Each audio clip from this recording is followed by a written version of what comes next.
আজকে দেখাবো পশ্চিমবঙ্গে যে কোনো পেনশন স্কিম স্ট্যাটাস চেক কী করে করবেন।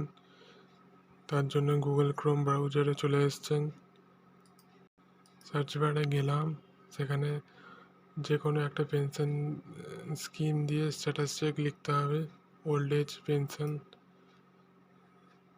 আসার পরই track applicant and view status, payment status, সেটাতে ক্লিক করতে হবে। করার পরে এখানে দেখুন একটি গভর্নমেন্ট ওয়েবসাইট খুলে গেছে। এখান থেকে যে স্কিমে আপনি অ্যাপ্লাই করেছেন তার সেটি ক্লিক করবেন, সিলেক্ট করার পর searching using ID, beneficiary ID আপনার কাছে থাকলে সেটা দিন, মোবাইল নাম্বার, আধার নাম্বার। মোবাইল নাম্বার দিয়ে দেখছি,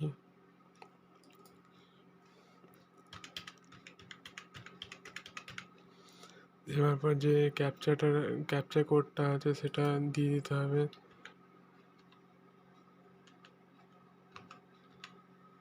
দেওয়ার পর সার্চ ক্লিক করলেই বেনিফিশিয়ারির আইডি দিয়ে দেবে, তার কারেন্ট স্ট্যাটাস দেবে। এটা যেমন ভেরিফাইড অ্যাপ্রুভাল পেন্ডিং হয়ে আছে সেটি দেবে। তো যারা টাকা পাচ্ছে তাদের পেমেন্ট স্ট্যাটাস দিলেই পেমেন্ট স্ট্যাটাস দেখাবে।